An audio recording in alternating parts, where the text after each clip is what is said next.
I'm Ruthie Dahle and welcome to my channel and welcome back to How To Fridays. This week I want to talk about how to survive the flu, and if you want to know more, then keep on watching.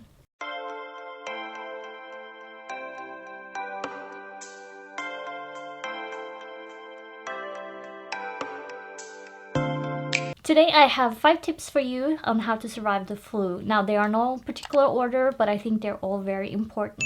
Number 1, be prepared. Now when I say be prepared, I'm talking about be ahead of the game, meaning keep your supplies on hand like food, medication, and etc. that you need in the house for whenever you do get the flu. So for me, I like to have my comfort food around in the house, and I like to keep it for the times that I do have the flu. Now I have easy to make, not exactly healthy kind of foods, but I like to keep like tomato soup around the house. I like to keep some sort of a spaghetti meatball kind of a thing going on around the house if I can. Now the thing about this spaghetti thing, you can get a canned version of it if you are not the kind of person that is against canned foods, or you can pre-make it and put it in the freezer so that when you do get the flu you can eat it. But the best thing about your comfort foods is the fact that keep an eye on the date and you can eat it before you have the flu and then just make a new batch if you think it's gonna expire soon, and then you can kind of keep it rotated that way.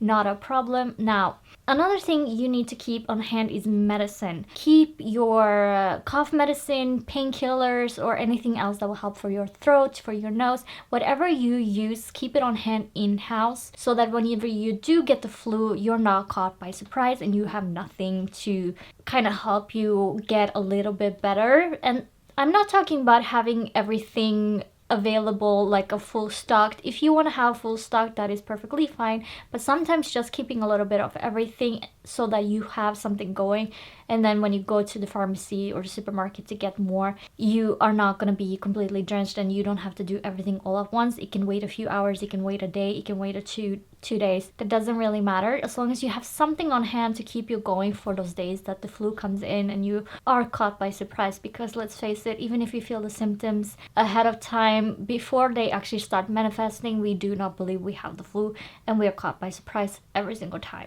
Now also have comfort items on hand, meaning that you have comfortable clothes that are easily accessible and that you can change throughout whenever you have the flu, that you have blankets that you find comfortable, and that whatever the items that you feel is a comfort item, make sure you have them on hand in-house so that whenever the flu comes around, you have everything fully stocked around you. Tip number 2 is rest. Now this one seems pretty obvious because everybody say if you're sick you should rest, but many people hear it but they don't do it. Your body is fighting to survive, and I know that we don't die from the flu anymore, but we used to, and some still today you can die from the flu.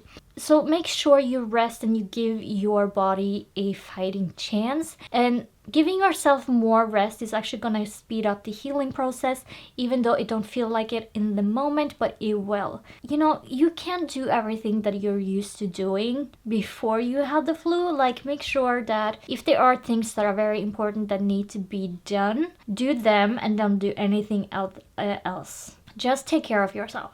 Number 3, isolate yourself. Now, I'm not just talking isolate because flu is a virus that spreads pretty quickly and easily.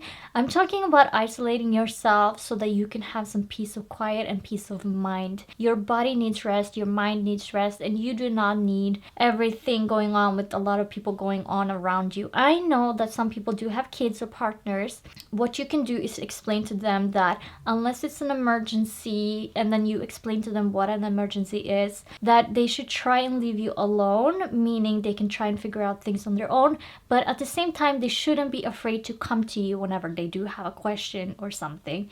I think it's very important to make sure, especially with kids, that when you tell them to be quiet and keep it down and like be more calm, really, that they are and not to disturb you as much, that they shouldn't be afraid to ask you something. I think that's one thing that maybe some parents forget to say. Number 4 is letting people help, and I know that sounds contradictory to isolating yourself, but what I'm talking about is letting people cater to you. So if you do have a partner or you have kids, and you can let them cook for you or give you a sandwich or something to drink, hot tea, coffee, whatever you prefer, and they can cater that to you and make sure that if you run out of tissues, you can go ahead and they can go ahead and pick that up for you in another part of the house. Like, let people help you. You don't have to do everything.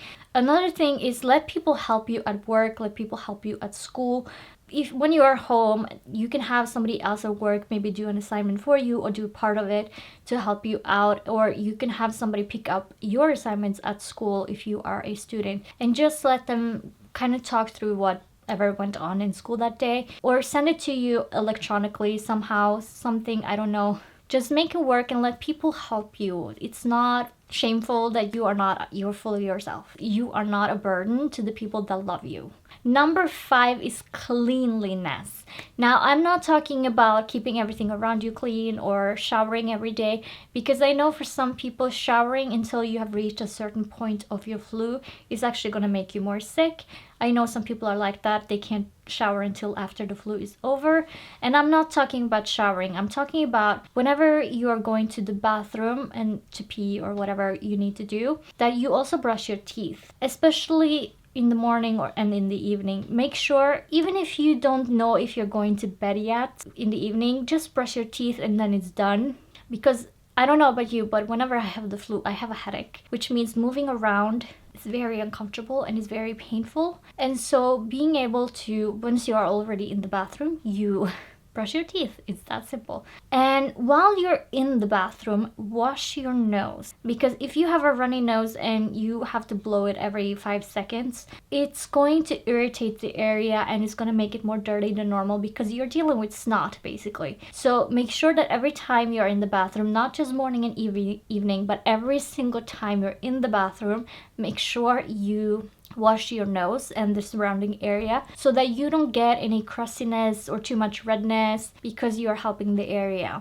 Now, another thing you need to keep in mind with the cleanliness and making sure you are going to heal faster and you're not going to have any visual damage on you. I don't know, damage. And that is Vaseline. Vaseline is your best friend when you have the flu. And keep a Vaseline that is dedicated to the flu so that there are no bacterial transfer from when you're healthy and when you're sick. And what you want to do with Vaseline is after every single time you blow your nose, you put Vaseline around your nose and the surrounding area to keep that area moisturized and healthy, and to make sure the redness doesn't get too red, and to make sure it doesn't get too flaky or whatever. And it kind of keeps the area nice and soothed, so that whenever you are done with the flu, your nose is not going to be that red and you're not going to look like you had the flu a few days before. So just keep Vaseline for that. And I know that if you blow your nose every 5 seconds, putting Vaseline on your nose